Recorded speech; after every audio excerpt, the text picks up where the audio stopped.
This is Talk with John. Looking forward to being with you here today from roughly 4 to 6. We got started a little later than that. There were some technical things that we were working out on my end. As you can see, those of you that are used to watching this show, you can see that it's a different background than I normally have. I'm actually doing it in an entirely different room. I will be back to my normal spot here probably next week. Here on KMMU, I am going to be introducing my guests here momentarily, but first, I want to say thank you so much to Main Street Media Utah.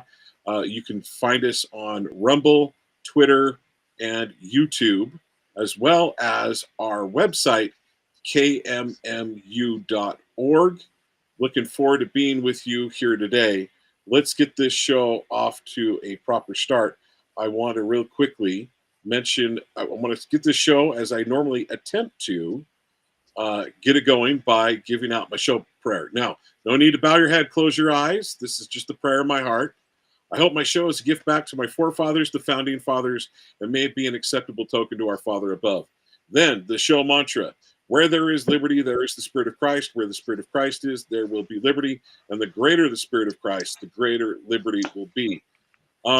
Now, I absolutely wanted to make sure that I brought that up for this show in particular. Why? Because, frankly, this show is going to be a slightly harder subject matter for some people to hear than normal.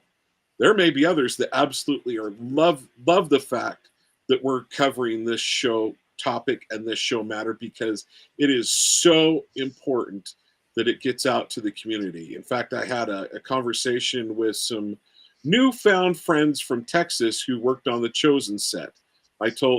They actually are familiar a little bit with this, and they said this is a very important subject matter to be talking about. So now let me get to introducing my guests. Folks, as you can see, I've got Cindy Metcalf with Relentless Hope. And Goel, let me give you a little information on Goel. Goel is an investigative researcher currently focused on the David Lee Hamlin case. He writes about the Hamlin case at the Substack Investigation in Ritual Abuse. His Substack is 1830, like the year 1830, Goel, Goel, substack.com.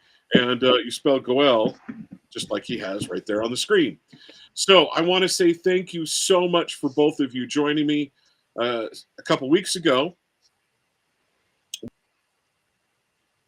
we were on Main Street Media. We were on K-Talk Radio and had a great conversation. We had some people call in. We didn't have a ton of calls, which I was expecting the case because this is one of those things where it will make people mad, but they need to listen and figure out what they can do to help resolve it. Most important, I think, for this subject matter is people are aware of this subject matter. That's going to be the number one thing that will help us start getting this out into the open so we can get it accomplished and taken care of. So, Cindy Metcalf with Relentless Hope. Thank you so much for joining me again. I think you were here about a month ago, maybe a month and a half ago, and joined me, and we had a great 2-hour conversation.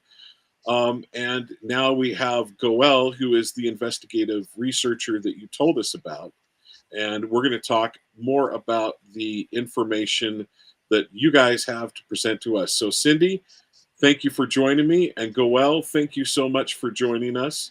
I appreciate you being here today. Thank you for having me back. I'm really excited to be here. It's our privilege and our pleasure. Cindy, why don't you get us going? Well, so Relentless Hope, why don't you tell us what that is? Mm-hmm. So Relentless Hope is a 501c3 nonprofit organization. We are Christian-based. We're also in Salt Lake City. We help those who have been ritually abused with resources, advocacy, and other things they need to heal. We work with lawyers, counselors and other healthcare professionals to get them additional things such as shelter, food, clothing, government aid that we need. They also need Medicaid, Medicare, things of that nature. What we do is we deal with the most complex cases of sex trafficking. Most of the time, you're going to hear us talk about it in terms of sex trafficking because ritual abuse, that term will scare people away, make them shy away from us. So we deal with cases that other people don't want to or can't deal with. We'll put it that way. So what involves ritual abuse? A lot of people are asking about that. What exactly does it entail? It's a subcomponent of sex trafficking, like I said. It involves the physical, mental, sexual torture of children, unfortunately, and they are induced to become child victims themselves in order to turn them into adult perpetrators. So ritual abuse, and Goel's going to attest to this as well, is largely a family-based, multi-generational problem. Most groups believe in the spiritual power of their bloodline, and ritual abuse has been going on for thousands of years. It's happening in places all over the United States. It's more pervasive than ever, and it's happening in churches such as the Catholic Church, the Methodist Church, Lutheran Church, and unfortunately here, the LDS Church as well. So I'm not just picking on one particular denomination. And I talk to survivors all over the United States. They're telling me of the same kinds of abuse, the same patterns, some of the same locations and perpetrators. So I know these survivors are not lying. They're not making things up. They're not crazy. This isn't all in their head. So what I wanted to do with this particular hour is talk about some of the more interesting aspects of trying to help these survivors, some observations that we had made, because I have probably personally have talked to almost 100 survivors of this. Goel too has also talked to well over 100 survivors. So between the both of us, we have talked to over 200 survivors. That's more than any agency in the entire state, including law enforcement. So yeah, it's like I said, it's pervasive. One of the things that I knew that wasn't right and what got me partially into this was, according to the National Center of Victims of Crime, approximately 1 in 5 girls and 1 in 20 boys experience sexual abuse before the age of 17. So I'm going to focus on women because 90% of my clients are women. Obviously, boys are also involved in this, but they tend to not want to come forward and talk about their stories as much as the women do. So I'm going to probably speak really in regards to the females that we have encountered and what has happened to them. The men tend to be shy. They're kind of shamed by what happened to them. And so that's the reason why they don't express. So that was going to be Yeah. my question. So I was going to jump, from time to time, folks, this is going to be very much about the experts talking about this, but I'm going to try and I'm going to wear the hat of someone who knows nothing. And so one of the questions is, and you started to answer it, why do you believe the men don't have a tendency to come forward? Primarily. Why shame? Why shame? Because the boys are. And what would you mean by, forgive me, this is going to sound stupid, but I'm going to say, what do you mean by shame? Well, if you know what happens in ritual abuse, one of the things primarily that happens is sodomy. So the boys are usually raped by other men. And I think that produces a lot of shame. They sodomize them for various reasons, but one of the things why they do it to boys is they want to humiliate them. The perpetrators want to humiliate them. That's part of the abuse. And so I think that's why. The other reason I think men tell themselves that, I'm a man, I'm strong, I can handle this, I don't need anyone's help. And that could be further from the truth. In fact, when men contact our organization, they ask to speak with women. They don't want to speak with other men. They feel more comfortable talking to a female. So I end up talking to a lot of men myself, but we do have a male advocate on staff for various reasons. Obviously, it would, once they get comfortable and they trust us, then the males will open up to other males they know that are in our organization. They're like, okay, it's safe. I can talk about this. I can go into details about what happened to me, and I won't be embarrassed or shamed or ridiculed. And so that would be the reason why men don't come forward as much as women. Plus, just in general, there are more girls that are abused in ritual abuse than men or boys. Okay. So ritual abuse, the victims are used for both sex and labor. The abuse is usually excessive. It includes the physical, mental, emotional, and spiritual torture. The abuse is used to maintain control over the victim. And victims are usually drugged during this time, so they're compliant and they can keep them within control. The abuse starts at birth, will go into age 18 or older if the abuse cycle isn't stopped. Victims are told that if they tell anyone about what happened to them, they're going to be killed or a family member is going to be killed.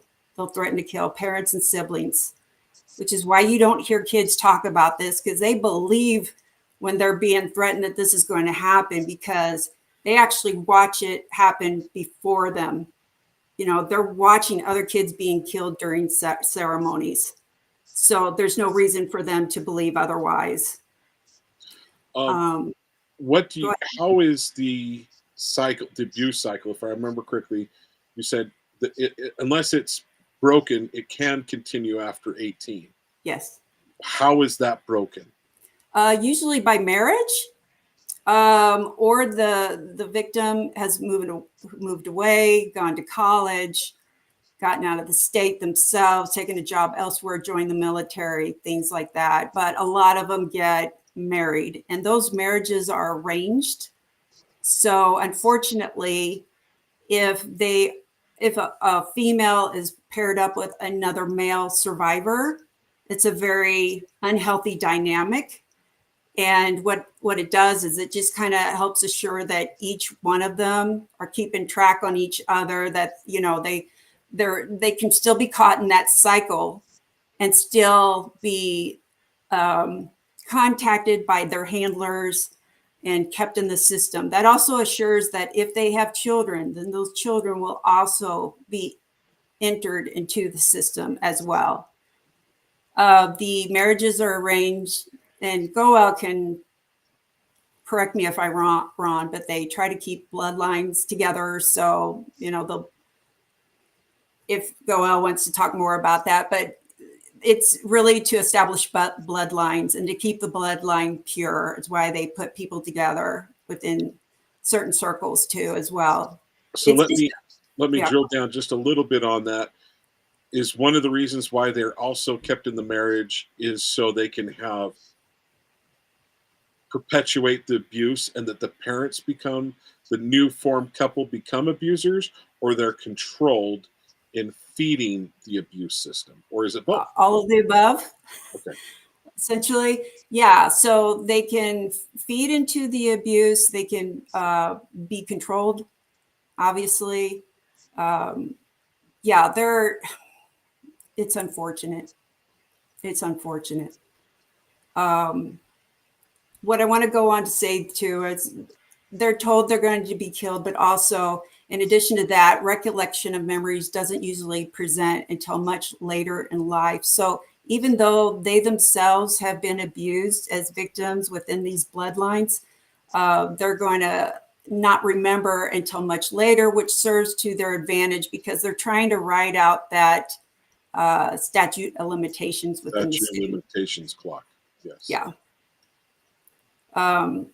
So with a traumatized brain, and a lot of people are like, why do they wait so long to speak up? Why don't they remember? Well, that's because they've got trauma brain.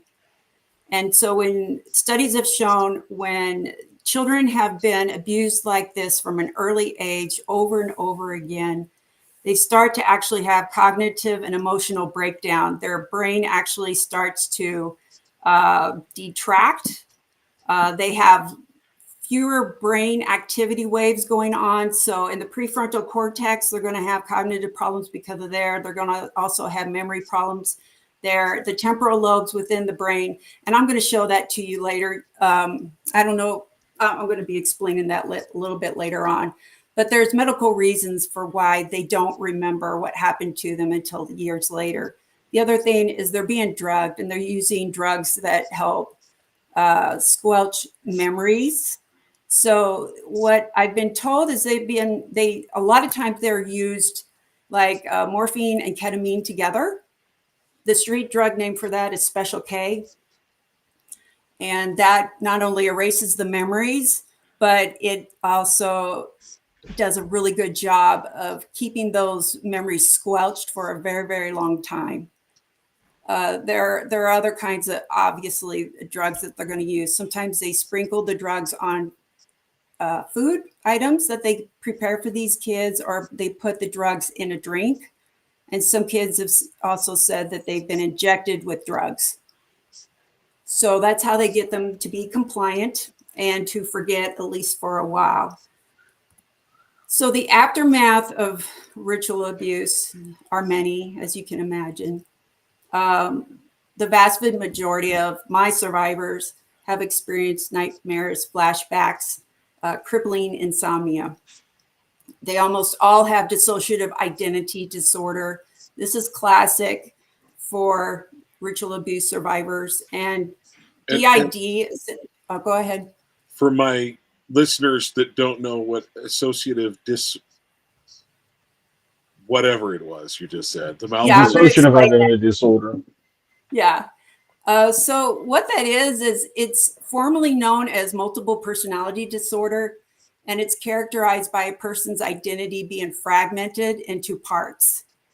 And so multiple personality, I think most people understand that their personality is literally broken into different people, essentially, and they will name those parts. Each part will have a name. They'll call it Monica. They'll call a part that's maybe 14 years old Michael. They'll call a little 3-year-old that's within them Sarah. And those parts will be given jobs, or they will be trained to do certain tasks. And so this person is dealing with all these different parts, and it's very crowded in the brain. Essentially, they create their whole entire world in there for all these different parts to exist and coexist together.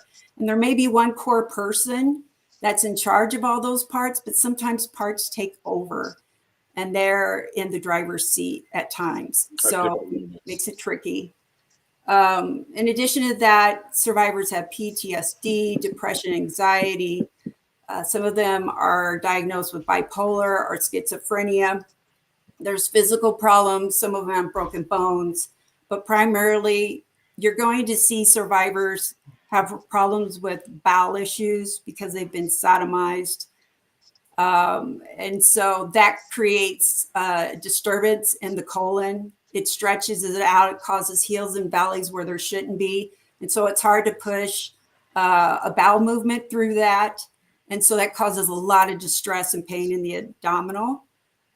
They also have STDs, UTIs, especially little kids. If the little kids keep coming to their parents and saying, I have a UTI, it hurts down there, it burns or whatever, that's a good indicator that they may be sexually abused, at least at minimum. Something's going on there, and parents need to check that out. They, of course, have scars, broken bones, and then some of them have nothing at all because the perpetrator is so careful not to leave any evidence behind. So we get this whole gamut of injuries. Young females usually are used as breeders. They have babies. Those babies are aborted during the ceremonies. And of course, all of this is creating an inability for that person to function mentally, physically, in every way possible. Relationships are a challenge because they're just constantly living in this fragmented world in survival mode. And so they're going to do whatever they can to just survive. And then on top of that, we also see high rates of suicide, excessive drug use, alcohol, suicide. Like I said, suicide rates are high. Interrupt me if you have a question. Okay. So I do have a couple questions. Okay. How old are they when these memories start to come back? Is there a standard age? Well, it's different for everyone, but I would say the vast majority of our clients start remembering in their 30s and 40s primarily. Any particular reason why you think that's the case? Well, like I said, they have trauma brain, and that it takes sometimes decades for the brain to calm down, your nervous system to calm down. And only when that nervous system calms down does the brain feel safe to let these memories actually come into existence. And so what they'll start out with is flashbacks. That is the primary thing that all the survivors say. You know, I started having these flashbacks. I was dealing with depression, and I knew something was wrong. I knew something happened, but I just didn't know. And then they go seek the advice of a counselor. The counselor starts working with them, and they start to carefully, what I like to say is unpeel the onion, taking the layers off of the onion, and they start remember more and more and more memories. But yeah, you have to get that nervous system calmed down first before the brain's going to start, coming up with those memories. Do they have a tendency to be? Oh, I don't know how to ask this. So one of the things you said is it affects. They given medicine that affects their memory, so they can't remember things. That's got to be difficult when it comes to in youth, when you are doing schooling and stuff like that. So are people typically behind in those areas, or are they? Is it just in this one area where it affects their life and they're able to function normally in a school setting, learn? You know, they become doctors and lawyers and stuff like that, just like they normally would. Okay, so I'm not an expert. I'm not a counselor. I'm not a doctor. I'm just going to tell you what I've observed. Okay. A lot of these kids are kept out of school. A lot of these kids are homeschooled. So yeah, there are definitely lapses in their education because they're being abused at home so much. They can't get up the next day to go to school like everybody else, and they'll sleep in and maybe go in at noon or something. And sometimes they just won't go in at all. But a lot of these kids, I've noticed, they were homeschooled. And so nobody missed them. There were no teachers saying, hey, they didn't show up today. So that's part of the challenge. That is, that's why we don't have accurate statistics about this. What the government, I guess, reports on sex trafficking and ritual abuse is way underreported. We can't even calculate what the real number of victims there are in this, because the government is looking for certain markers and parameters that they're used to reporting on, but that aren't even considered in the realm of ritual abuse. If a survivor is ritually abused, and it's usually by a family member, they're going to be used for a 2 or 3 hour period of time at a home, a building, a church, or whatever. The whole ceremony, by the time it's done, on average, lasts about 3 hours. That child is back home in bed by 5 a.m., right? Nobody knows they were gone. The parents are going to report them missing, obviously, because the parents are involved in this. And neither are the siblings. So who's reporting? Nobody's reporting this. So then our stats can't be correct. That's a huge problem. Well, if they're getting back at 5 o'clock in the morning and it lasts for 3 hours, then it's happening in the middle of the night when we're asleep. Yeah. I'd say the vast majority of survivors have told me they get taken in the middle of the night, starting at midnight, and they go generally till 4, and then they're sent home, and then the cleaning crews come in and clean the mess that's left behind. I'm getting real with you now. That's how it works. We want it. I brought you on here knowing that this was going to be a difficult conversation, and we need to give as many things that you know or have been relayed to you as possible. Yeah. So what you're looking at is a situation where they are highly organized and highly functional. And they've been doing this for decades. They being the So they perpetrator. have the perpetrators. They've been doing it, and they've been refining their methods or their methodology for decades. And so they have a system in place whereby they're quite good at managing their child victims, at managing access to their child victims. And of course, they have compliant parents and guardians who are part of the abuse. So that's the challenge here is, as Cindy said, no one's going to be reporting this. No one's going to be saying my child went missing in the middle of the night because the parents themselves are perpetrators. And if they aren't, directly perpetrating the abuse themselves, they're part of a group where they are giving access over to their children. That's the reality of this. And that can be for monetary gain. It can be for the purposes of satisfying a blackmail or extortion demand. Perhaps the perpetrators have compromising information on them in terms of criminal activity, either financial or sexual. Any number of reasons why parents go along with this. And as a result, these children are essentially for sale to these groups. Yeah. Well, we have stories in the news.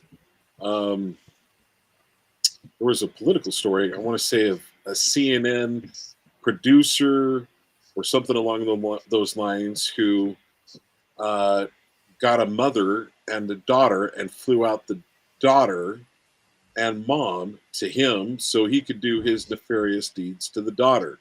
So these things do come out in the mainstream media. But I would, that's on a fairly uncommon basis, as Goel just pointed out. So I'm assuming that the blackmail situation, does that apply within not only the,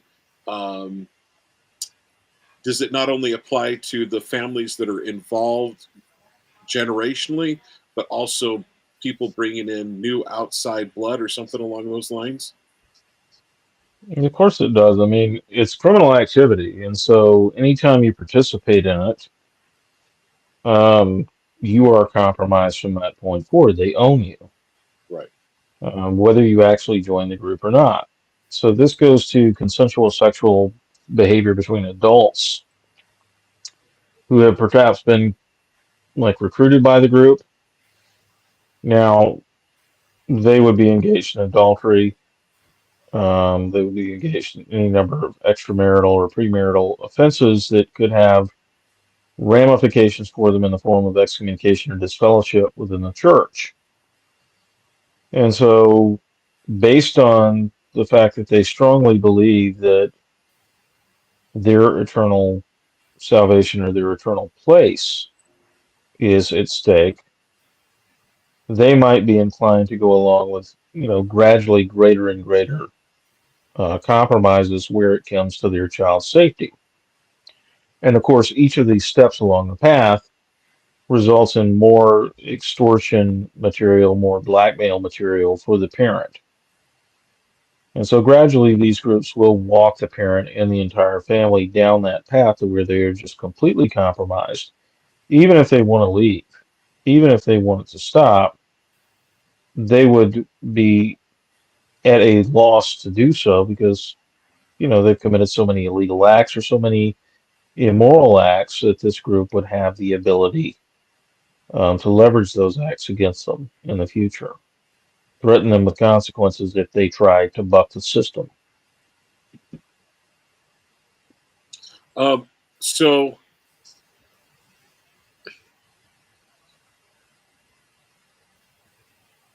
the stories you hear, I guess, are not really from perpetrators. The stories that you hear are just from people that have broken loose of the system.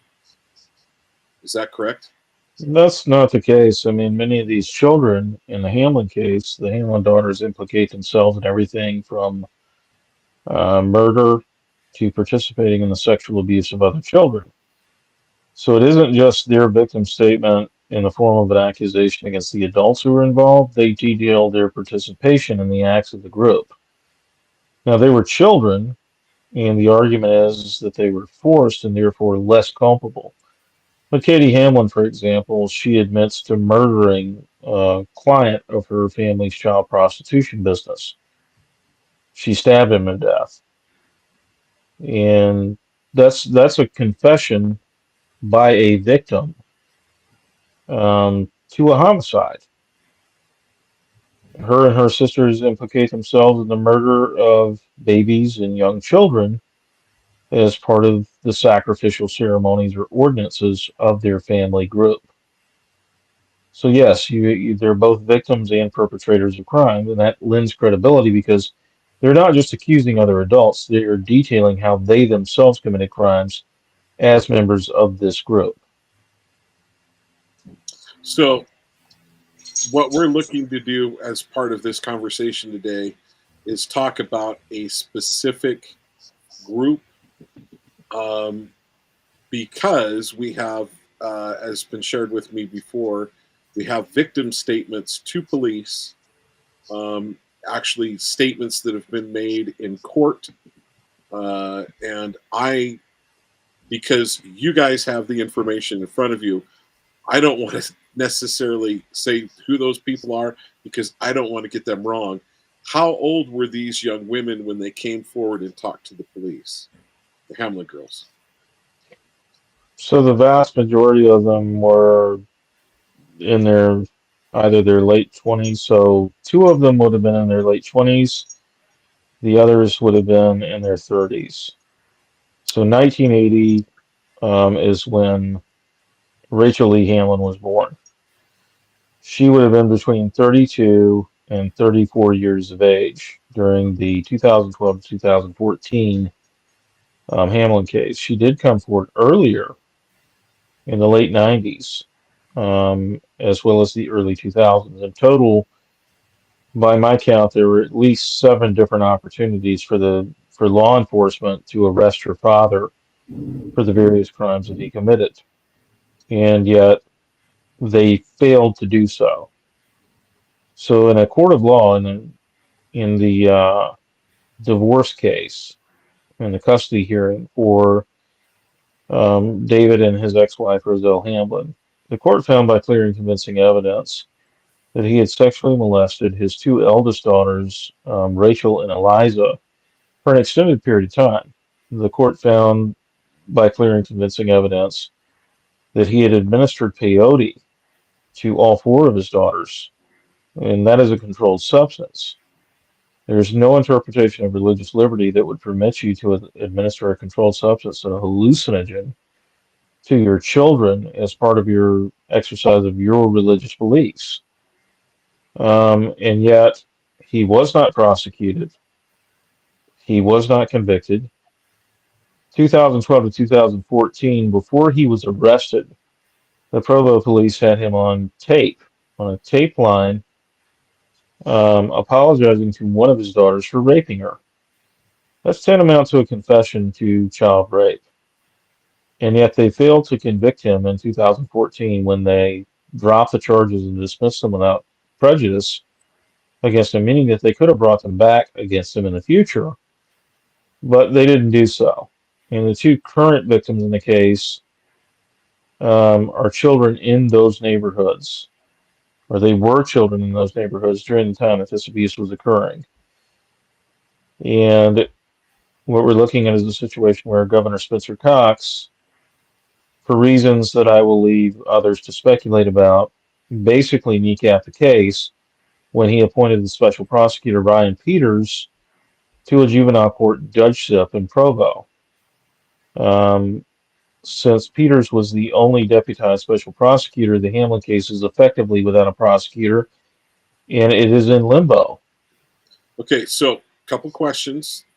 You just mentioned our current governor. If I understand correctly, has an attorney background, and so was he an attorney at this time? No, the governor Was is the he the governor. lieutenant governor? No, he's Governor. the governor. So this Okay, is the so he was current governor at Hamlin the time. case. Okay. Whoa. Yeah, this is the current Hamlin case. Governor Spencer Cox picked Ryan Peters out of all of the other attorneys and prosecutors in the state of Utah.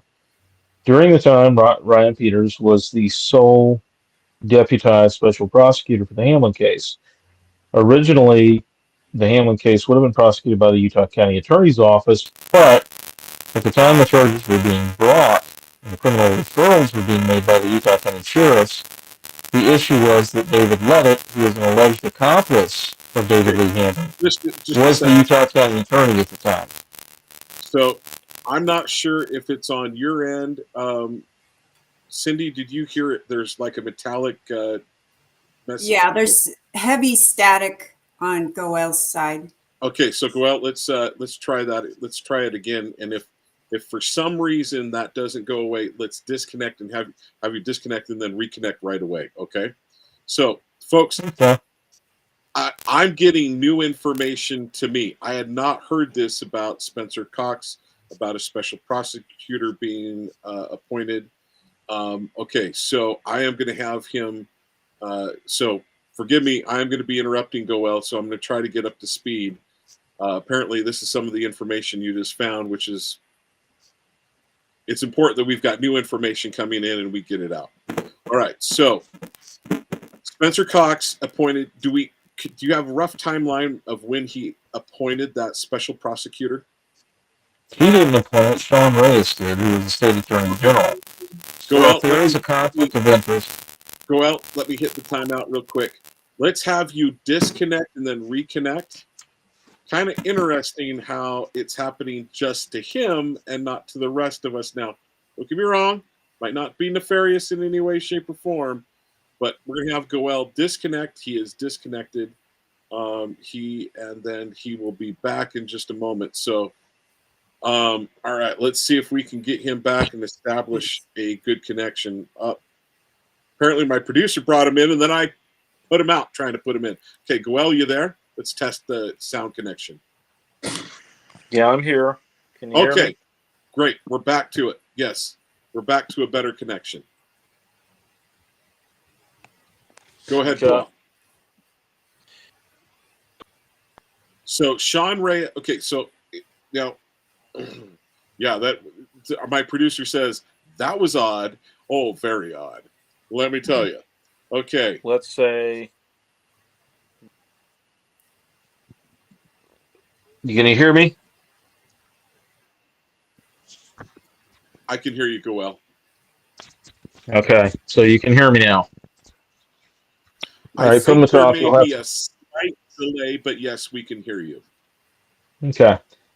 So when there is a conflict of interest that disqualifies a county attorney from prosecuting a case, such as there would have been with Utah County Attorney David Levitt, who was one of David Hamlin's named accomplices, both in his 2012 to 2014 case and potentially in the current criminal cases, because David Levitt was a named member of the LDS Church of Satan, then that conflict of interest would have disqualified Levitt from prosecuting David Lee Hamlin in the current criminal cases against him.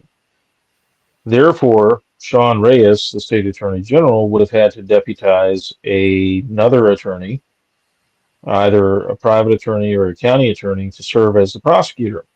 He did that with Joab County Attorney Ryan Peters. Ryan Peters, in turn, assumed the mantle and the responsibility of prosecuting David Lee Hamlin and eventually Hamlin's ex-wife, Roselle Stevenson, when she was arrested for the crimes alleged to have occurred against Emily Sheets and Tobias Schroeder, the two victims in the current cases. Their names have already been divulged, either in court filings or in court hearings that anybody could have attended via WebEx.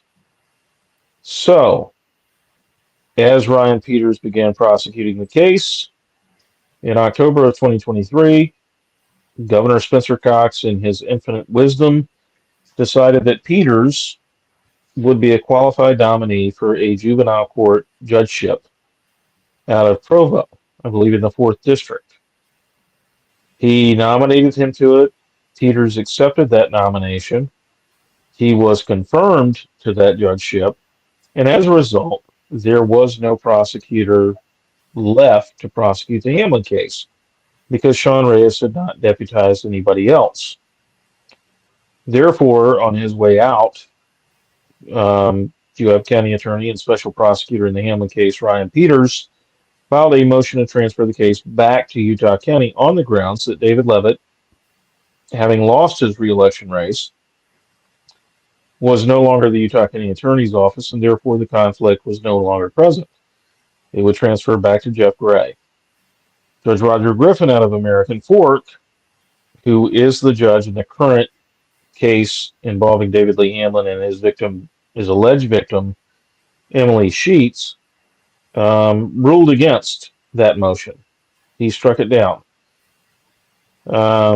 He said that there was still a conflict of interest because David Lee Hamlin's attorneys, Michael Petro and Lee Ashton, had indicated that they were going to call David Leavitt as a witness in the current criminal case against him.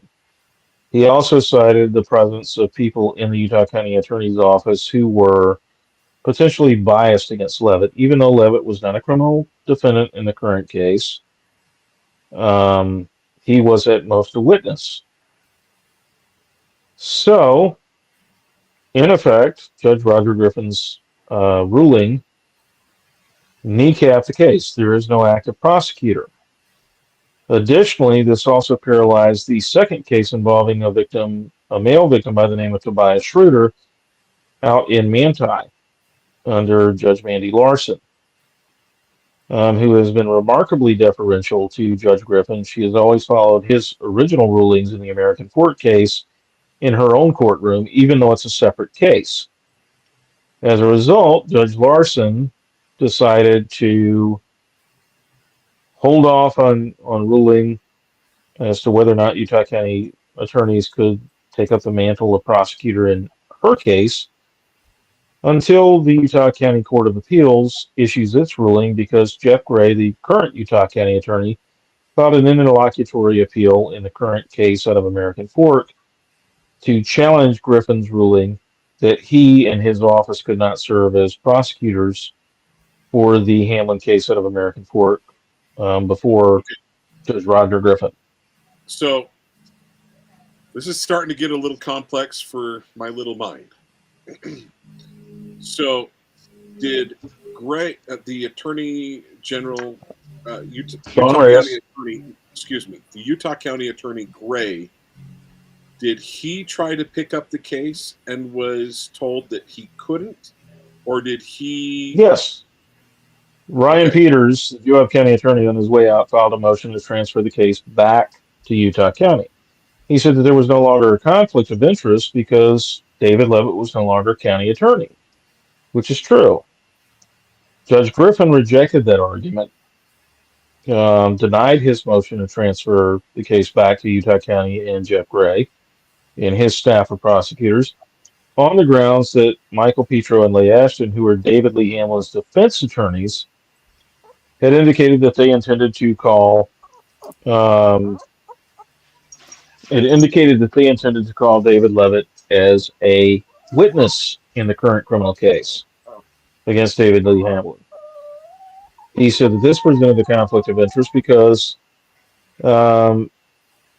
they could not be relied upon to be unbiased. He was their former boss, and that there was bad blood in that office. What you're hearing in the background is my little diva. Come here, Layla. This is the real star of the show. Layla Lou, She and wants attention, huh? she does want attention. She usually has a way of getting it.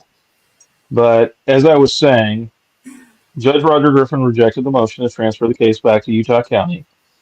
Utah County has now filed an interlocutory appeal with the Utah Court of Appeals, and we Could are you awaiting explain what that an ruling to determine. interlocutory appeal is? Because I don't know what that means. It basically means from a court to another court. So if you have an active case and there's a procedural ruling that you don't agree with, such as denying a motion to transfer the prosecution back to Utah County, you can then appeal before the case is terminated or ruled upon, like final judgment and whatnot.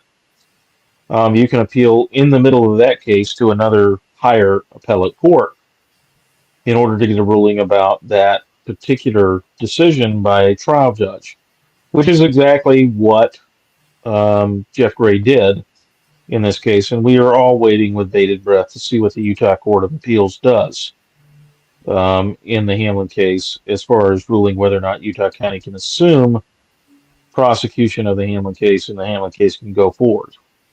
So could Sean Reyes appoint another special prosecutor, and is He Spencer certainly Cox? could. So Spencer He certainly Cox, could deputize. He could deputize another prosecutor. As I understood, he did attempt to do so, and every attorney that he approached turned him down. Did not want to take this case. wow. Um, wow. There's got to be Well, some. I assume that there's only so many judgeships to go around. That Yes, would be my read on it. And Brian Peters, he fought a good fight. He got a judgeship and he took it. And that was his way out of this case. I don't know that Governor Cox has that many judgeships to award to anyone else who would be enterprising enough to take up the mantle of prosecuting this case. So we if I shall had see. I had political desires, and I was a prosecutor, I would want to take up this case in a heartbeat. You might think so, but you would effectively be challenging the political and legal establishment of the state of Utah in the process. Okay, now Because the Hamlin case implicates a number of people who are very prominent in the state, including David Levitt, who is an ex-governor Mike Levitt's brother. correct. I was going to ask what political group and what political names. Thank you for clarifying that. Mm-hmm. So, You're very welcome. where do we? I am here for clarification. Okay, well, you're also here to drop bombs because I folks, I had no idea about this this last little piece, and I think that's awesome that we're getting this information revealed to light. And I appreciate how Goel said we're not going to say we can come to our own conclusions on our own ends on why Spencer Cox may hand out a judgeship to this specific prosecutor. Maybe he's a really good one. Maybe he's the best candidate out there for a judgeship. But He certainly could be. He very well could be the best candidate for that judgeship. So here's it just so happens to stop a criminal case against David Lee Hamlin in its tracks that implicates the family of a former governor and a lot of their associates. Well, that's just an added bonus. Well, Spencer Cox did happen to mention that Mike Lee was booed at the Republican convention. So, it's not like he doesn't know who Mike Lee is, and probably he knows who David Lee is. Okay, so let's David Lee Hamlin, yeah. Not David Lee Hamlin is actually a distant. Yeah, David Lee Hamlin is actually a distant relation to Mike Lee. Okay. He's also a distant relation to David Levitt.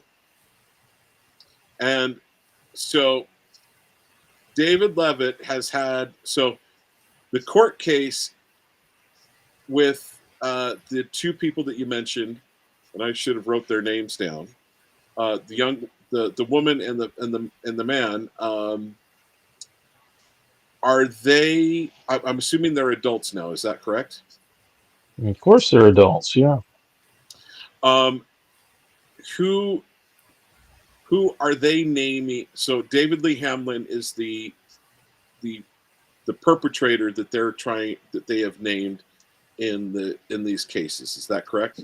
Emily Sheets, the female victim, is also named his ex-wife, Roselle Stevenson.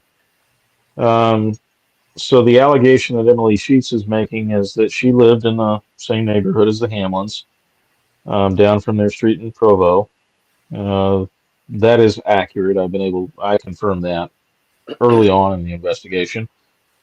Um, I did a property records analysis of all of the people who were in that neighborhood. A significant number of them had ties to this, even if they weren't named in the victim statements.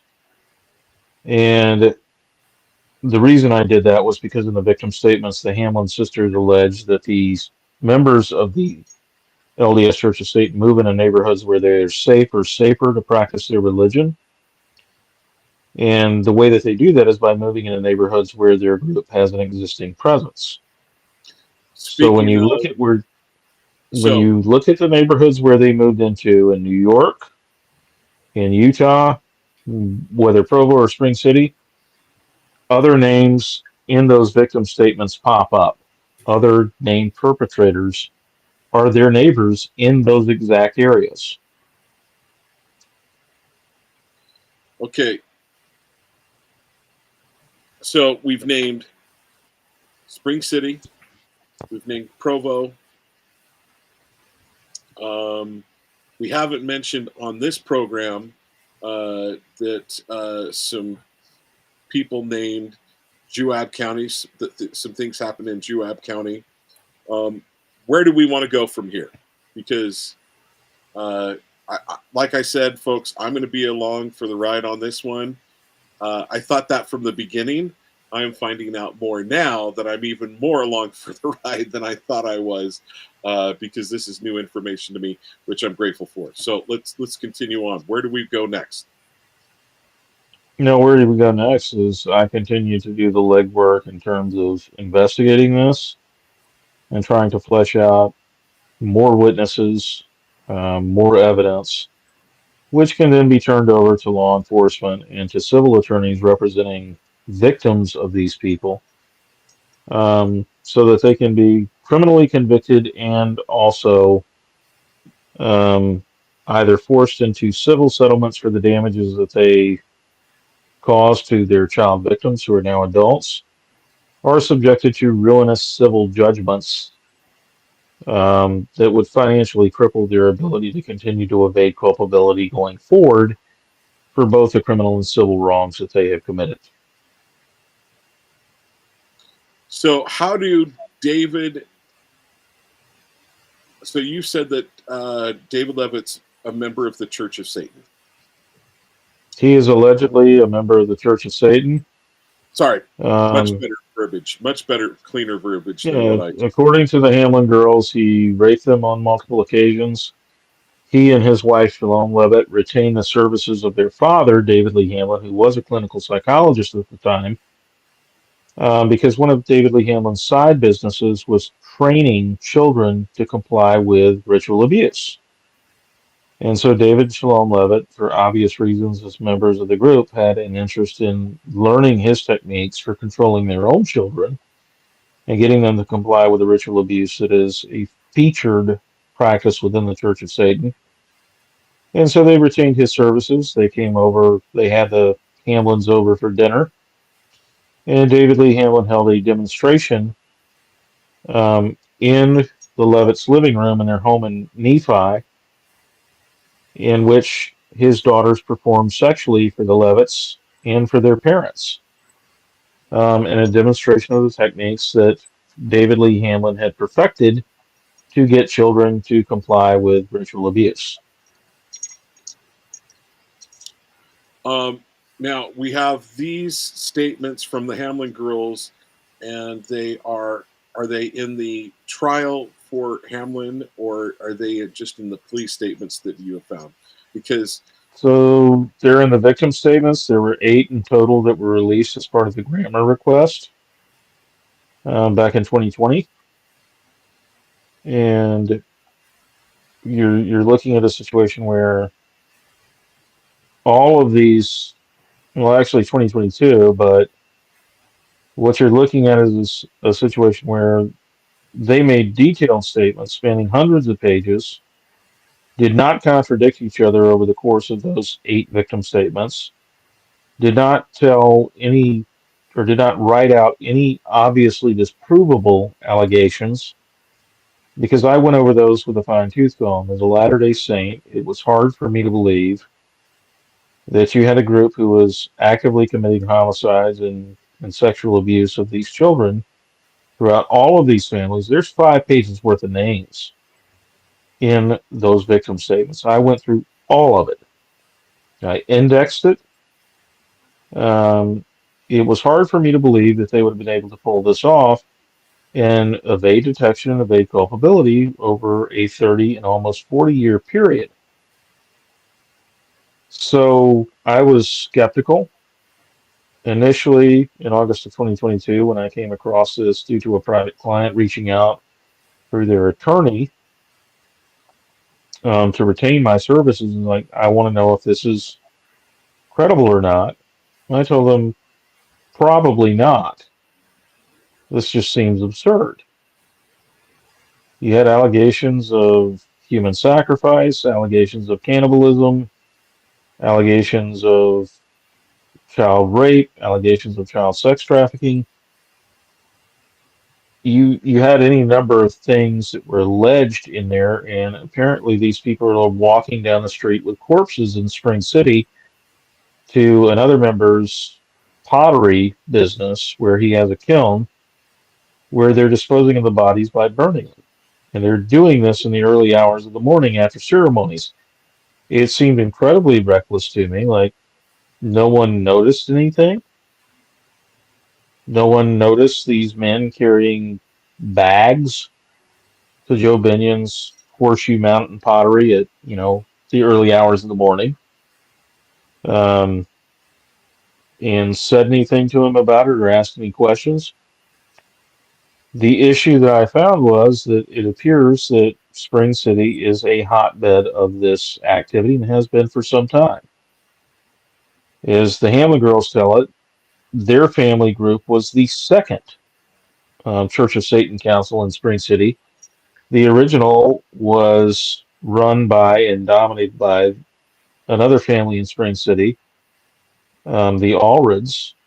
And so David Lee Hamlin and Joe Binion had formed a second competing CS Council in Spring City, largely because they were chafing under the leadership of the High Council for the CS in Provo, which was run by David Lee Hamlin's father-in-law, Richard Lloyd Anderson.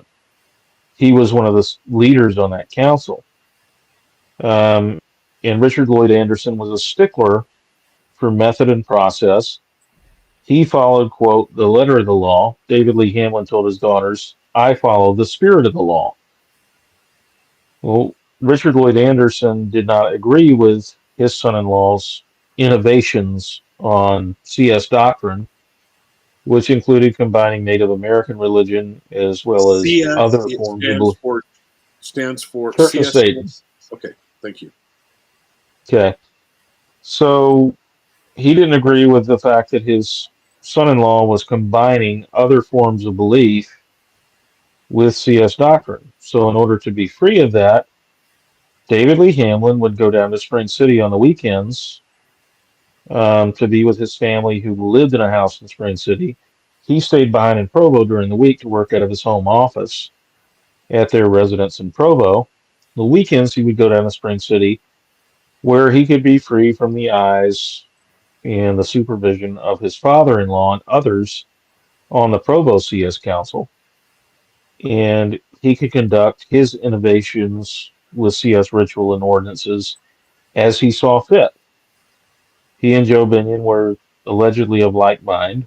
on this, and they looked at establishing a quote united order, where they would be the leaders of a group of CS members who held dual membership in the Church of Jesus Christ of Latter-day Saints.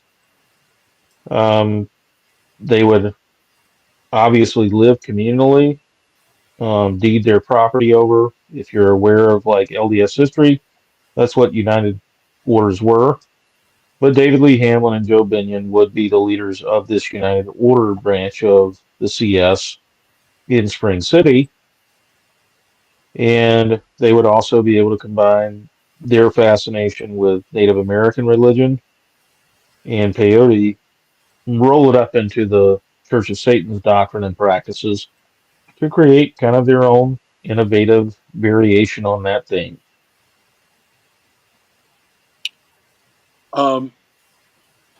Also, I forget his first name, but Green, the polygamous Green, plays into this whole Yeah, situation. Tom Green.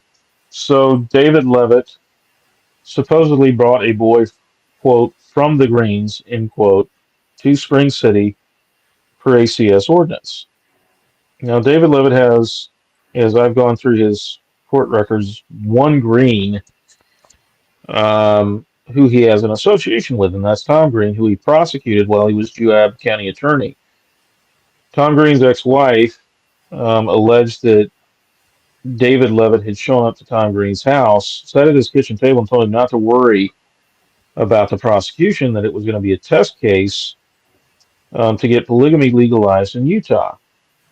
Tom Green was in the news because he was going on talk shows advertising the fact that he was marrying 14-year-old brides, as well as their mothers, that he was a polygamist, right around the time that the Salt Lake Olympics were going on.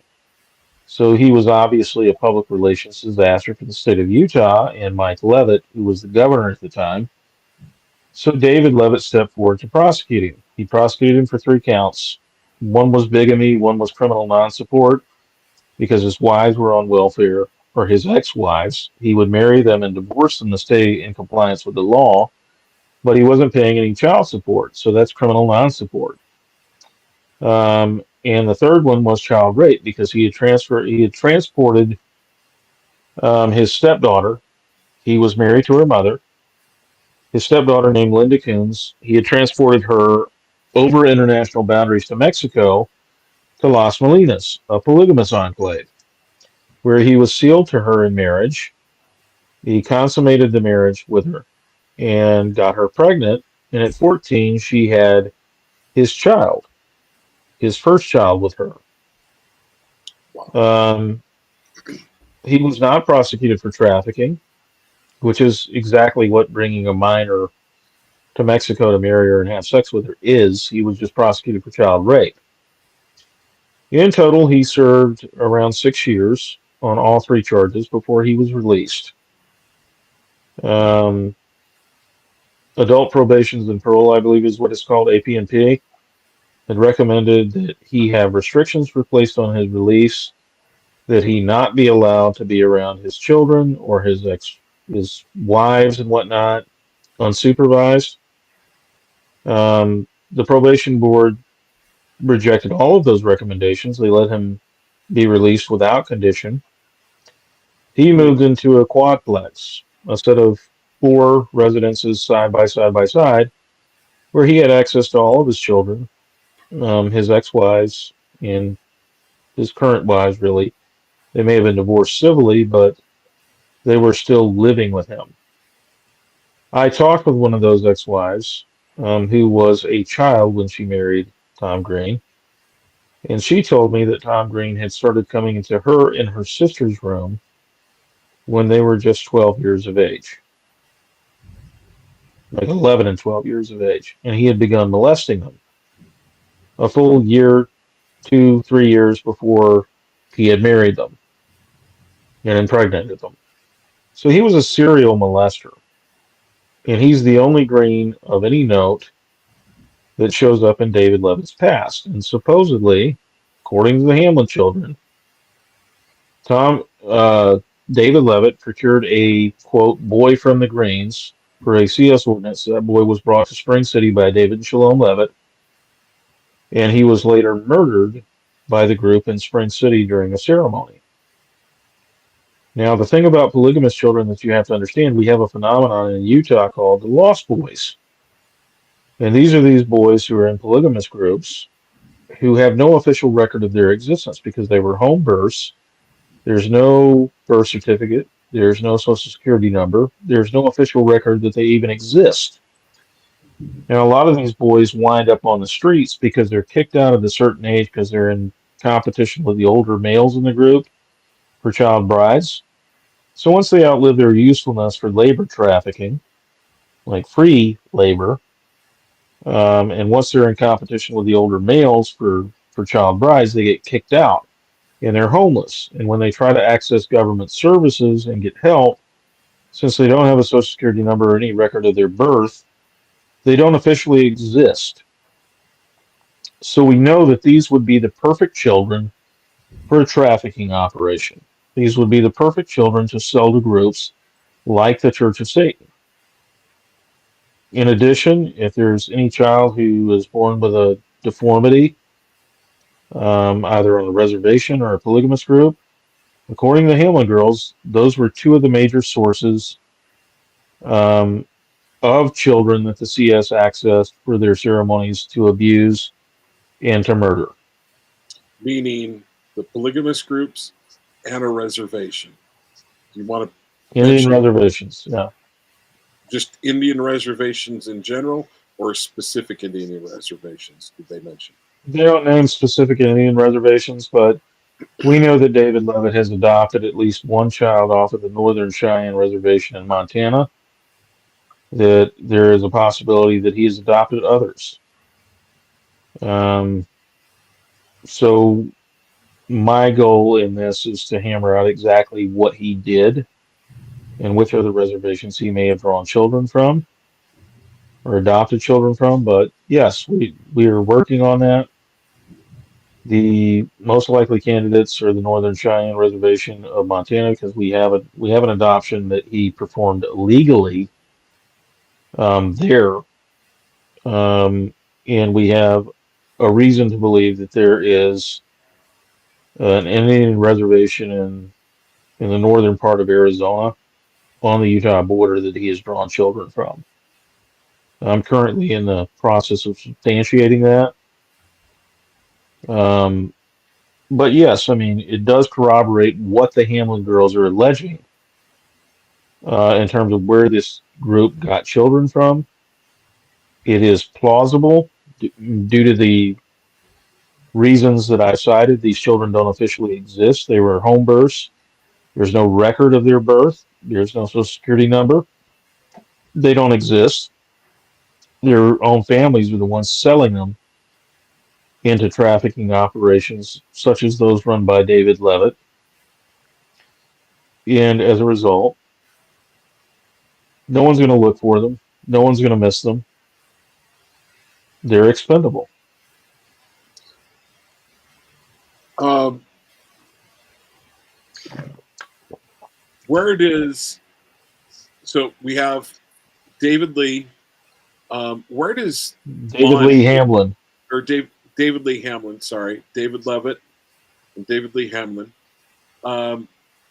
We have both of these individuals talked about. Where is law enforcement with this?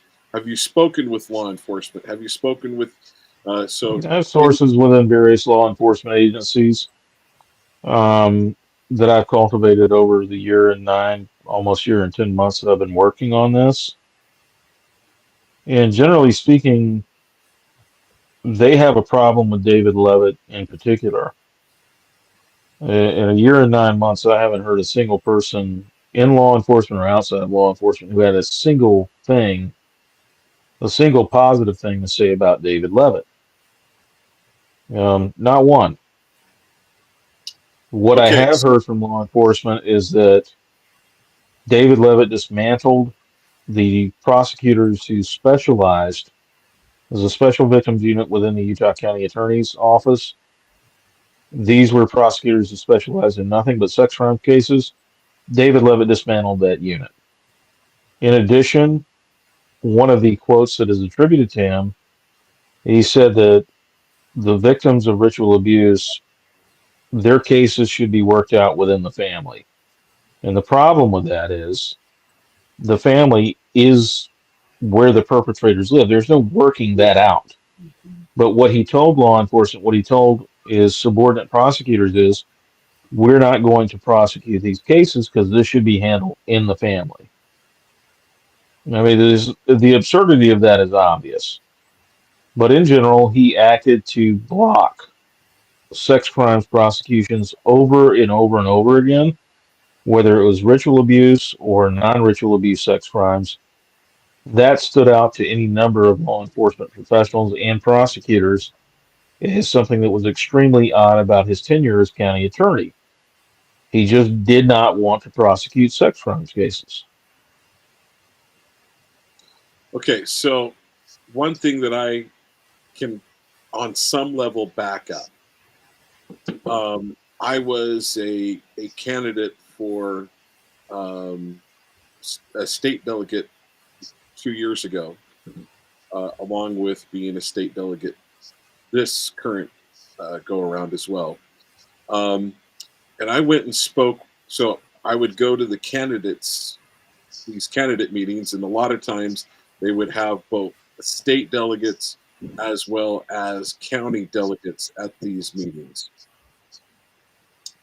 And I was talking with, so one thing I wanted to speak with the Utah County, those that were running for Utah County Sheriff's Department. And David Levitt was also up for it. And I remember talking with someone, well, I'll mention him.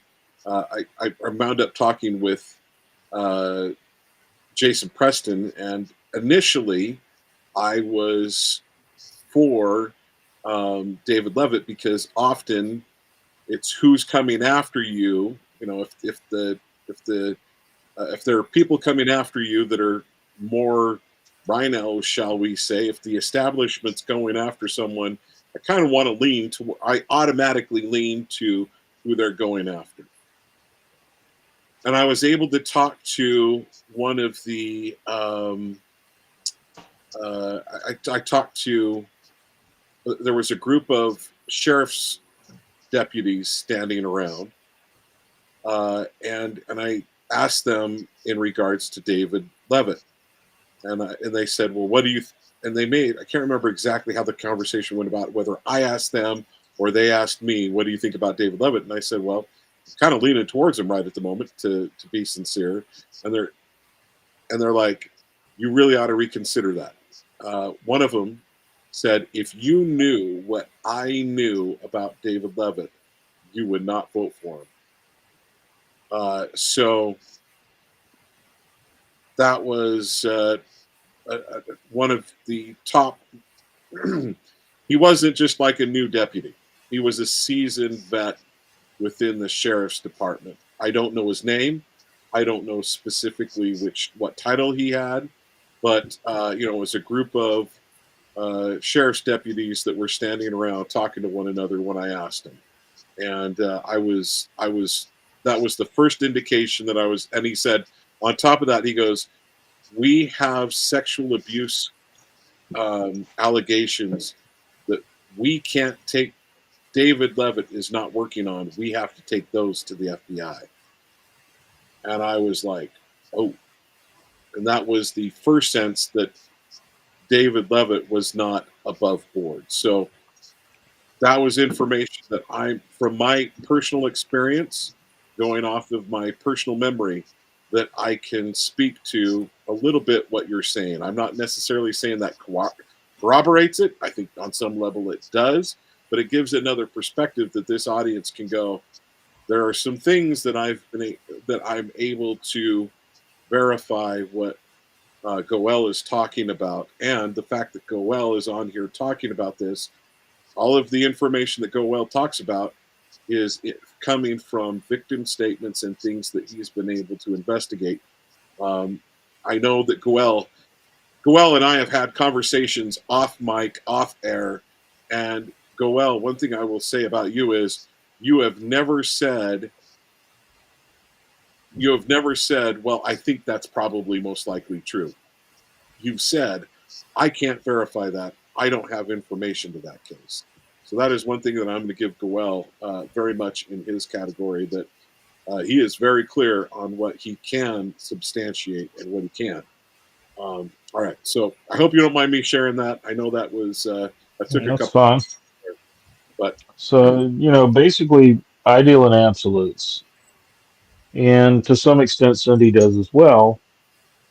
Cindy is much more inclined to believe victims than I am. For me, I don't just need a narrative. I have to have some form of substantive proof because my entire focus is building cases.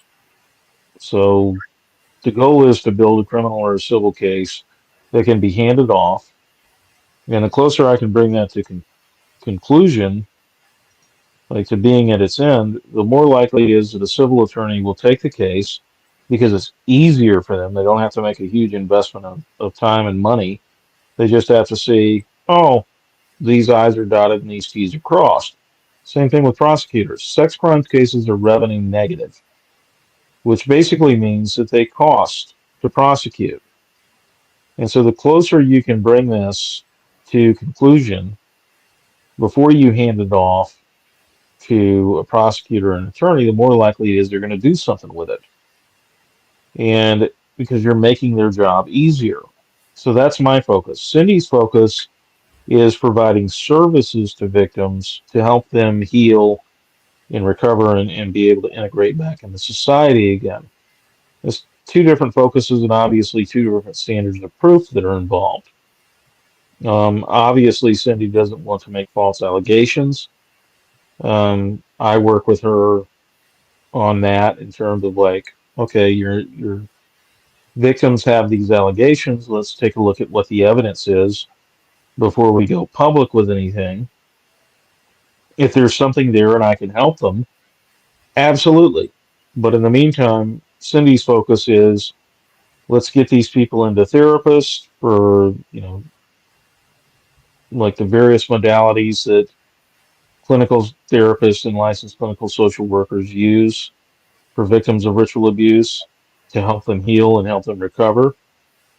My focus is making sure the people who did this go to prison or suffer ruinous financial judgments and settlements that impede their ability to perpetrate this abuse in the future and get away with it. Because if you take away their financial base and their reputational base, then they don't have that to leverage to, remove themselves from culpability. So the goal is to break them financially, to break them criminally, to where when other victims come forward with the same stories of abuse, these people can't fight it like as effectively as they can right now. Because these are people who have a good bit of means. They have the insulation from their network of associations over the years with people within the church and within the political and legal establishment of Utah. So the burden that I face, or the obstacle that I face, is overcoming those obstacles and still finding a way to win for victims. And that's the goal. That's why we do the legwork in terms of investigative research. It's why I'm trying to train other people in order to clone myself so that they can do this work going forward. And, Cindy's been very good and very helpful in terms of bringing me people who fit into that paradigm. We have a meeting later tonight, I believe, with some of the people who, contacted her on a prior podcast or after a prior podcast to say, I want to learn how to do this investigative work, or I want to learn how to become a victims advocate. So what we've seen is a number of people who are very interested in developing the core skill sets to help victims move forward We've seen a number of people who are willing to support financially the efforts that we're making, but also leverage their network to get us into, state representatives and state senators' offices, congressmen's offices, so on and so forth, to help us with the policy reforms that we're looking to implement to get some progress made on this in the future. Um, I want to give a shout out at this point to Jason Preston. Jason Absolutely. has a podcast. It's more of a podcast now, but he does a show. And he was the first one that, I think brought you guys out. It's the first time I was ever introduced to either Cindy or Goel. And I want to give a quick shout out to him because there are a number of people that do radio or do radio shows or podcasts that are willing to share information, but there are many more that are not. And as soon as I reached out to Jason, I reached out to him and said, "Hey, would you mind helping me get these two on?" He was like, "Not only am I willing to do it," he almost immediately sent Cindy a text message with me included to make sure that I got connected. And I want to say that I think just Jason Preston has been outstanding in bringing this information forward. Have you guys done a recording with Jason since the last time I talked? Yeah, I did one with him here recently. Okay. So it's probably about 2 weeks out in his pipeline. I know he has a lot of content ahead, so his team is currently editing that appearance I did when I was in Utah a week back. So we'll be talking about how that shakes out like in the future, and it will be aired either on his YouTube and Rumble channels or on my Substack. Okay. But yeah, we did another appearance with him in which I talked about the system and how it works. Is the purpose of the system is what it does. In order to kind of Define the indict the system. system. Define the system. Are you talking So the about? system is your political, legal, and social and economic system in Utah. And so I pointed out all of the ways in which that system failed to hold David Lee Hamlin and David Levitt accountable for the crimes that we know that they committed. So we know that David Levitt trafficked a Native American child named Alessandra Fishing Hawk across state lines and across international lines as part of his illegal adoption from the Northern Cheyenne Reservation of Montana. We know that David Lee Hamlin administered peyote to his children, which is a controlled substance. It is illegal for him to have done that. There is no version of religious liberty or no theory of religious liberty that would, justify that or exclude him or excuse him from criminal culpability for doing so. We know that he did those things. We know that he was on a tape line with the Provo police apologizing to his daughter for raping her as a child. That is a confession. You're not going to apologize to someone for something you have not done. And yet the system again failed to convict him.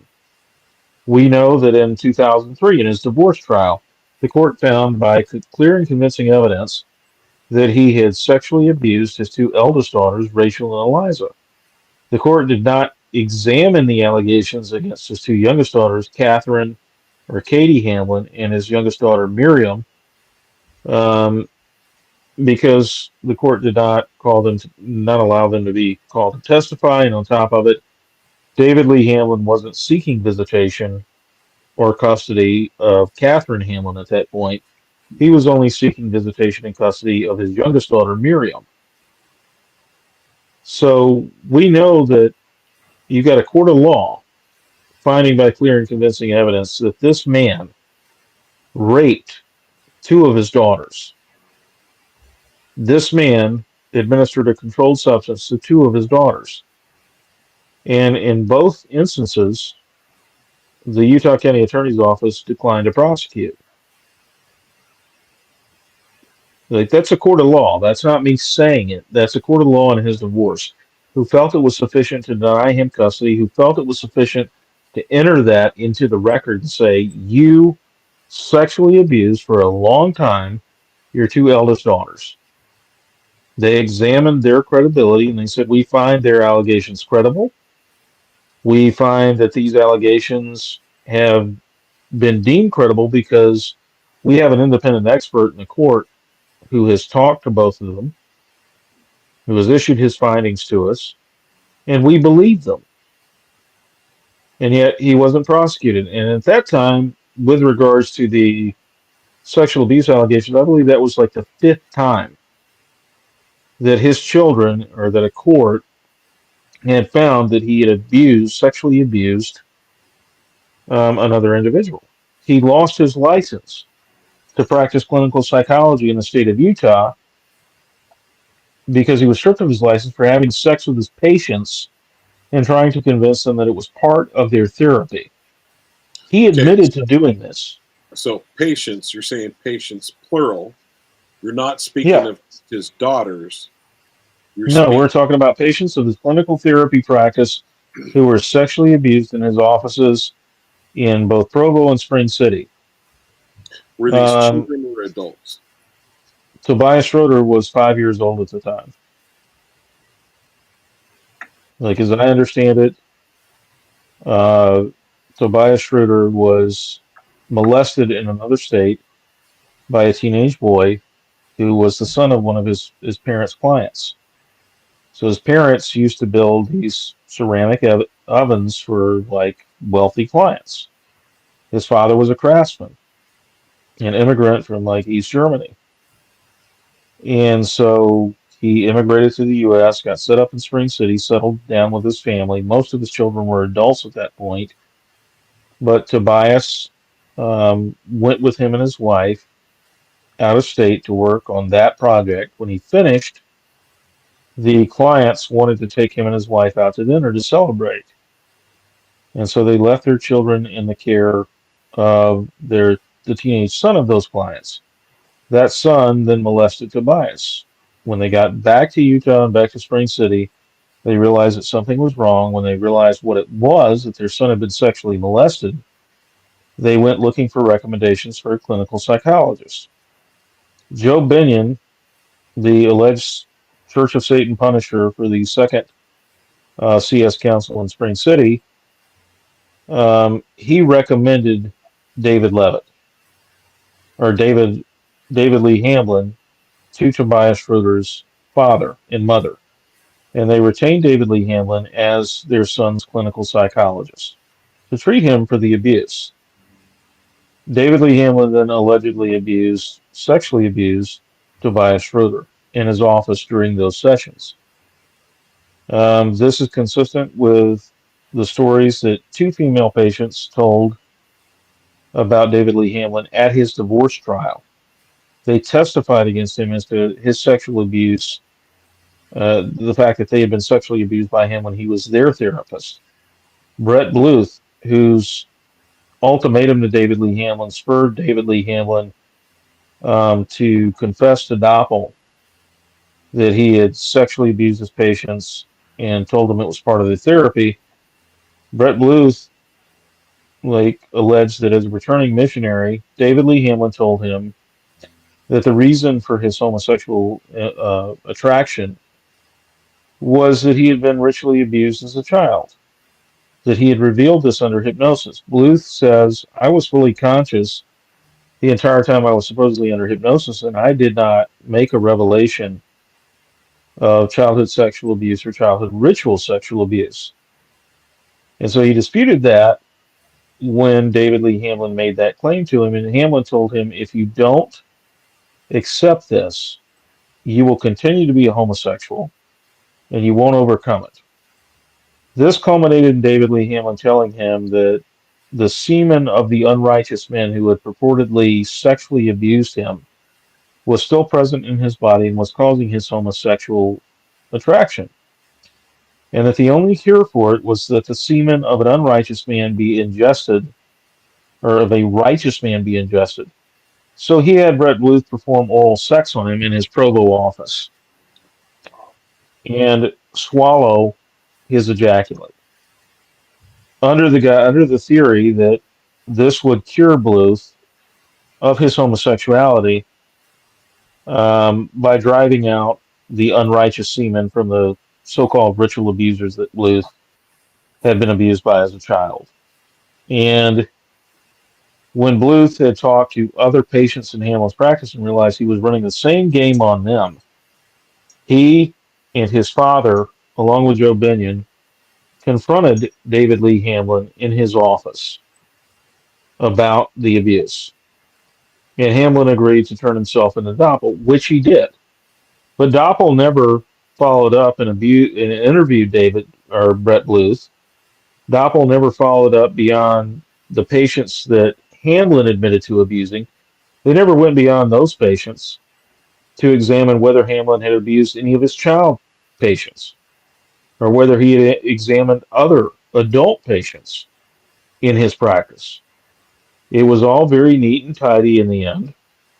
Hamlin lost his license, and then he transitioned to become a medicine man holding healing circles where he's essentially been practicing therapy, group therapy, for people who attend those healing circles where he serves as a medicine man administering peyote to them.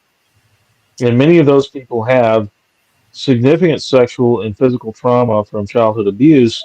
They're going to these healing circles seeking to overcome it, and they're in the presence of a predator. And the reason they're in the presence of a predator is because the system does what it is meant to do, um, which is it allows a man like David Lee Hamlin to get away with this over and over and over again, even with a taped apology to his daughter for raping her. And so what we have a problem with in Utah and elsewhere where it regards ritual abuse, or as it regards ritual abuse, or as it pertains to just childhood sexual abuse in general, is we have a system that seems to be set up based on the results to allow childhood sexual abusers or child sexual abusers, child rapists, to evade criminal culpability for what they've done. And that is something that I find particularly egregious. It's something that the people who make up the contingent of individuals that I call fed up Mormons find egregious. Those people have been supporting me over the past year and 9 months. Without their financial support, I wouldn't have been able to do nearly as much work and uncover as many facts as I have. Some of those people have reached out to Cindy to fund Relentless Hope in her services to victims. And so that's what we're looking at. We have a system that we have to overcome here. And that system imposed in the 2000s a limited statute of limitations, said your statute of limitations for childhood sexual abuse, criminal cases, or civil cases is 4 years after your 18th birthday. That would mean that if you haven't reported or filed by the time you're 22, your shot at justice is gone. And there's no good explanation for that. There's no rational explanation for why they would have changed the law to limit the statute of limitations the way that they did, other than to say the system does what it is intended to do, which is to let sexual offenders off of the hook. When you Okay. look at what happened in the Utah County Attorney's Office with David Lee Hamlin dismantling the Special Victims Unit of prosecutors whose sole role was to prosecute sex crime cases, that's what they specialized in. You look at that as an indictment of the system. The system is doing what it is meant to do.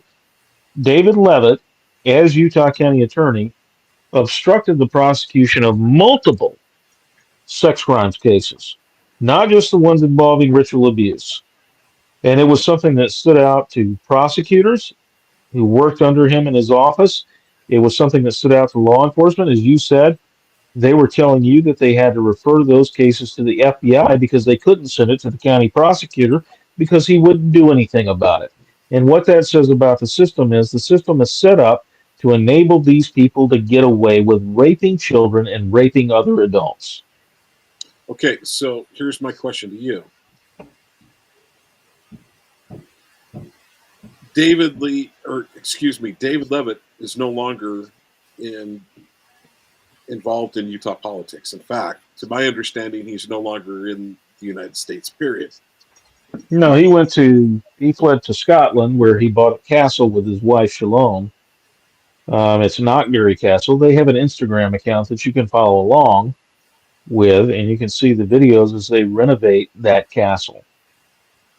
And you're looking at a situation where a man who has allegedly participated in 4 separate trafficking rings that I'm aware of, uh, who has engaged in the trafficking of Native American children for the purposes of adoption, who is guilty of obstruction of justice in at least one case as county attorney, and who is alleged to have bribed not only the mother of the Native American child that he adopted in order to buy that child, but also the tribal president of the Northern Cheyenne, Lawrence J. Killsback. All of these are crimes for which he has never faced any culpability whatsoever.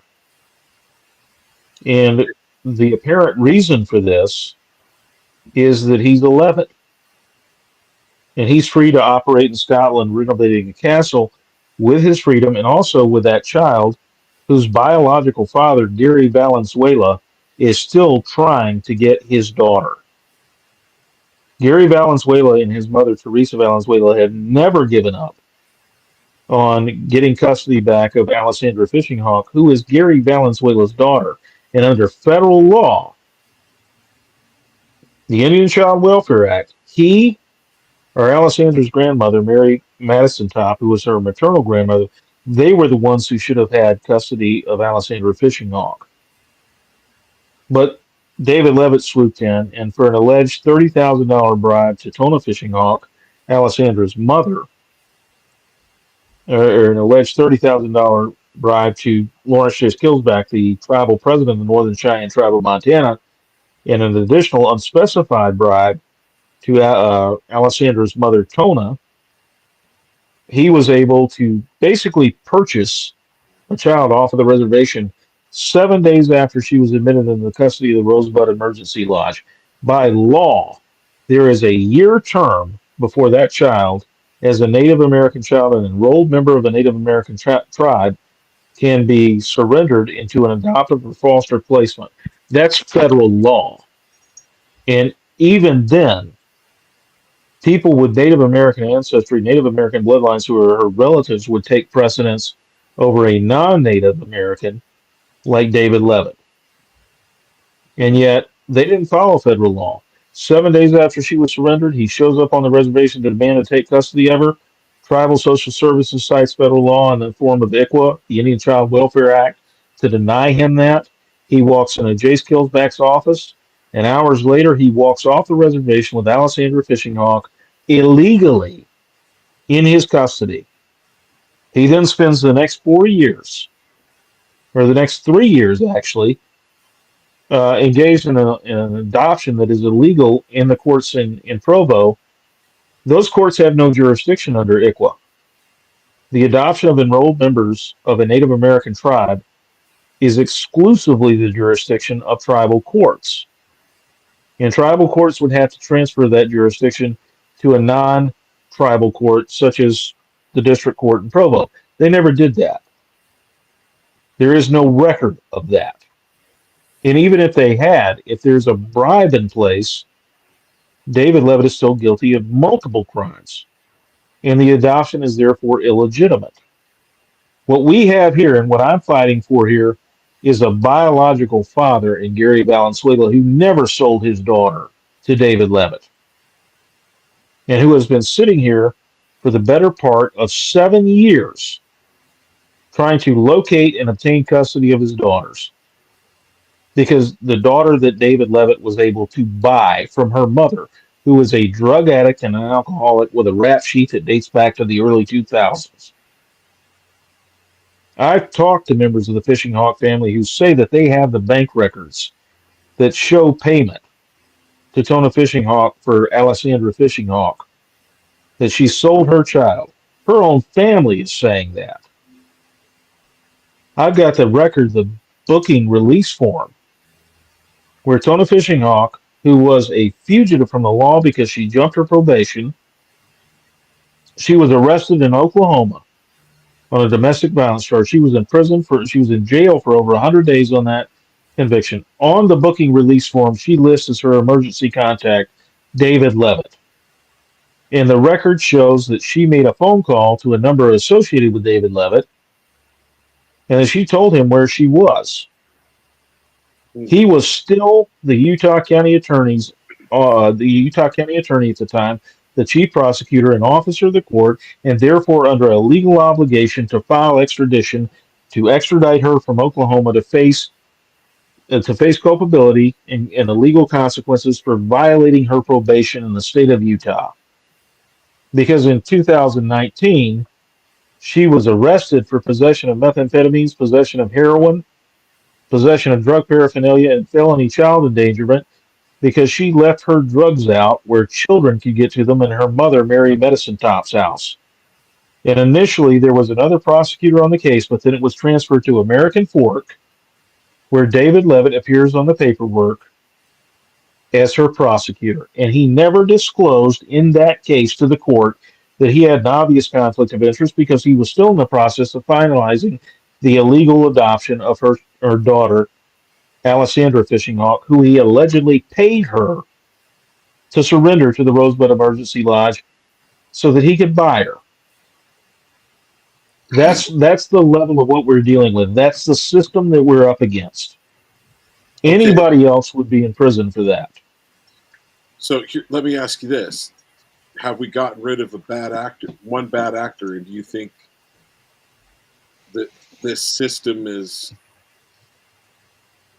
now broken? Meaning, what I want the people of Utah to understand is, there's a phrase in the Book of Mormon: "Awaken to our awful situation." I want you to awaken to your awful situation and the fact that these things are real, they are occurring, and the corruption is real and they're occurring. And Gary Valenzuela is a father. And if you can't empathize with a father who has been doing everything in his power for 7+ years to get his biological daughter back, for a year he didn't even know where she was. And he realized she's in Provo with David and Shalom Levitt. He's in Salt Lake. The entire time he's been searching the country trying to figure out what his child's mother did with the child. He doesn't know if she's even alive. He finds out she's right there in Utah, not 30 minutes away. That's the level of what we're dealing with in the system here. That's why this is so wrong and so immoral. And given the context of the allegations against him made by the Hamlin sisters, which is that he raped them every single time they lost a turn in a computer game of the board game Risk. He sexually abused them, that their parents dropped one of them off at David and Shalom Levitt's house where they were drugged and then raped by both David and Shalom Levitt. These are not people who should be able to have a child in their custody at all until these allegations are resolved. They certainly shouldn't be able to pull off an illegal adoption where they traffic a child across state lines. And yet that is exactly what's been allowed to occur. They were allowed to walk out of the country, go over to Scotland, buy a castle to remodel it, and they are flaunting their freedom on an Instagram profile where they're showing, oh, we're remodeling a castle. That's the level of what we're dealing with in terms of the system. It is a two-tiered system of justice that allows men who are allegedly satanic ritual abusers to illegally adopt children, to traffic those children, and to get away with it with impunity. And so when we talk about what he did as an officer of the court in allowing Tona Fishing Hawk to evade legal culpability, he violated his oath as an attorney. He violated his oath as a prosecutor. He should be disbarred at a minimum. But what he did in hiding and aiding and abetting her and concealing her whereabouts, she had an active arrest warrant. That's obstruction of justice. That's a felony. And he has faced zero culpability for that. So even if you don't buy the ritual abuse allegations, even if you don't buy that he's a member of the LDS Church of Satan, the fact remains he committed other crimes that have nothing to do with Satanism, have nothing to do with ritual abuse, and yet he has completely evaded culpability for those crimes. It is past time to deal with this. Awaken to your awful situation. Awaken to the fact that the system is not innocent in this. The system is constructed precisely to do what it's doing now. It's constructed precisely to enable somebody like Governor Spencer Cox to kneecap the prosecution against David Lee Hamlin in order to prevent it from implicating other more powerful and prominent Latter day Saints who participated in this abuse over a 4 decade period, so that those people don't face any culpability for their role in this. I got 97 victims and counting who have said, my parents, my family brought me down to Spring City, and these people were part of my abuse. And the three people who come up over and over and over again are David Levitt, David Lee Hamlin, and Joe Binion. Over and over and over again. Cindy has victims who name David Levitt, independent of my victim count. So what we're looking at here is, when I talk about the system, I'm talking about a system that perpetuates abuse and enables people to go free. That is a moral obscenity. And the other thing that I would say to you is, these people do not belong in the restored church. One of the reasons I get so fired up about this is that I'm a Latter-day Saint, and the thing that attracted me to this church was the standard of personal behavior. It transformed my life when I got baptized. Things that I was unable to overcome or resist in the past, I was suddenly able to overcome. I can testify that the church is true on that count alone. But the fact that the church tolerates this and covers it up for the purpose of public relations and maintaining a facade that is almost antiseptic rather than real, that's part of the system too, and it needs to change. These people have no place in the restored church. They have no place in the restored gospel. They are satanic. They are evil, and they must be driven out of our wards and stakes at all costs. Period. And if we don't, we are in effect accomplices after the fact to any abuse that they commit. We have a standard as Latter-day Saints that we should cleave to, and that standard is we take a moral stand against this kind of behavior. And we get to the bottom of these allegations. We don't sit there and make victims wait 30 and 40 years to see the people who abuse them face culpability. We don't give abusers a loophole and say, well, if you don't report by the time you're 22, guess what? You just don't get your day in court at all. We don't do that. We don't make it easier for abusers to get off the hook. That's what I'm saying. Okay, so one of the questions that comes to my mind is, within the police, so I think the Franklin cover-up brought this up. I could be wrong, but there's been several allegations of the Church of Satan in many different areas, that they will have attorneys, they will have doctors. They will have gatekeepers. That's what the girls call it. That's what the Hamlin children call it, gatekeepers in a political, legal, and social establishment. Yeah. They say that's what their parents told them. Now, what I can say to you is that may be the case, but you know how I know the Provo Police has good people in it? Who are fed up with the way that that case turned out in 2014 when the charges were dismissed, even with a taped apology from David Lee Hamlin for raping his own daughter. You know how I know that there's good people in the Provo Police? Because they forwarded the entire case file to the Department of Homeland Security investigations. They wouldn't have done that if they weren't trying to get justice through another means. So there were people who were fed up with the way that that case was handled, and they kicked it up to the federal authorities to try and get something done about it. So there's good people in the Provo Police Department. There's good people. They didn't kick it up to the state level. They kicked it up to the federal level. And that speaks volumes.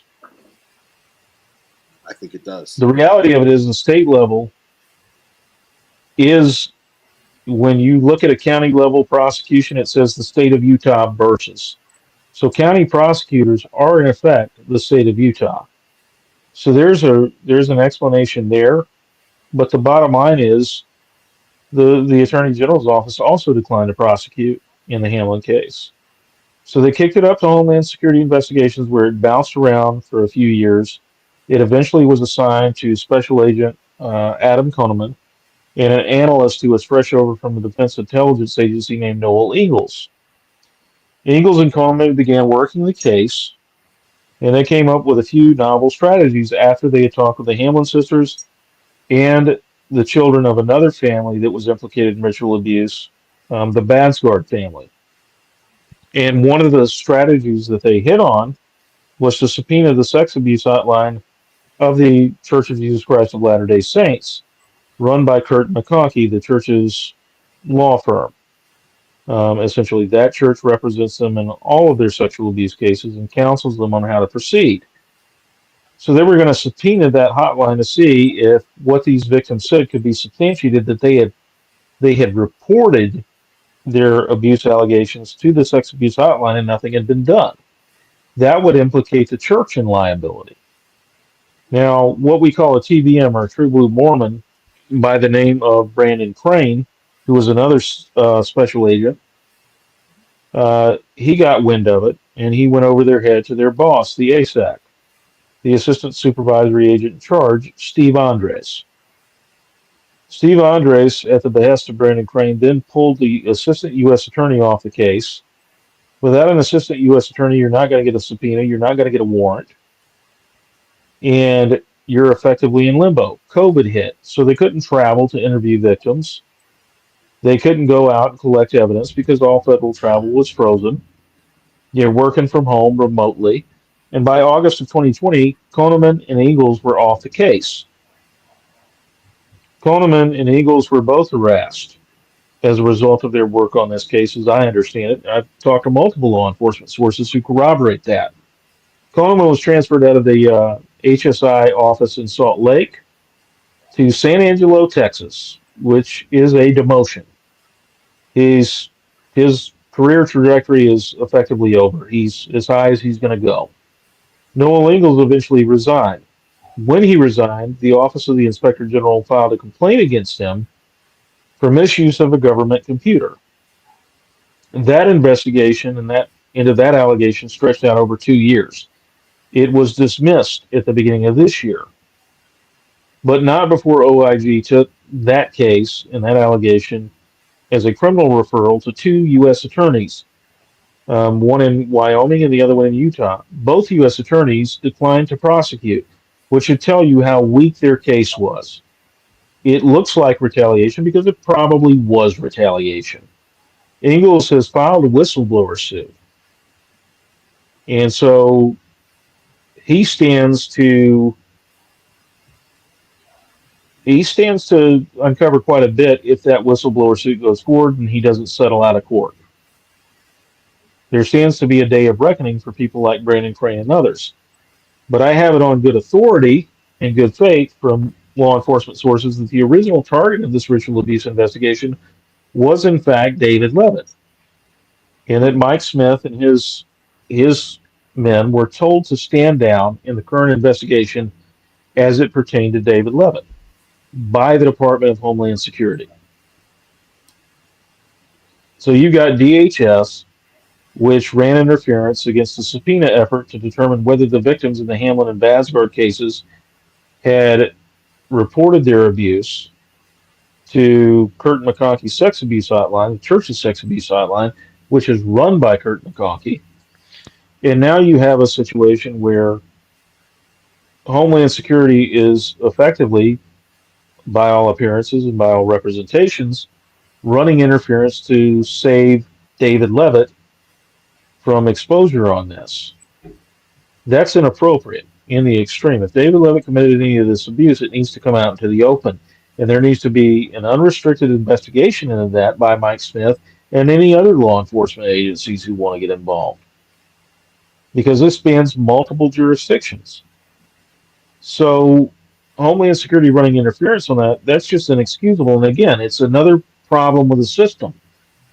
In terms of the rest of this, what we're looking at is a situation where Judge Roger Griffin down in American Fork, his sole reason for rejecting Utah County Attorney's Office as the current prosecutors in the Hamlet case and letting this case go forward is that David Levitt might be called as a witness. Well, so what? David Levitt's not a defendant. David Levitt will have an opportunity to defend himself in open court if he's called as a witness, both under direct and cross-examination.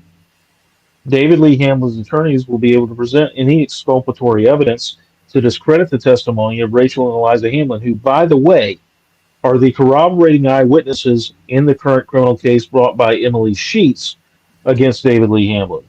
They were present during her sexual abuse, and they're going to testify as to what they saw and witnessed directly. So you're going to be able to, as a defense attorney, Michael Petro and Lee Ashton for David Lee Hamlin, you're going to be able to cross-examine those girls about their testimony, impeach them if they told any lies, and your client is going to have due process. The same thing with David Levitt. If he testifies, he will have his due process in court. He's not the current defendant in either of these cases. So there's no conflict there whatsoever. You can say that the Utah County Attorney's Office, their current employees have a beef with him because they didn't like the way that he ran the office and whatnot. So what? He's not a defendant. Seems like there's more to it. Goel? There's a great deal more to it. We are just about out of time for this this session. I would like to have you back in the future. I'd like to be back.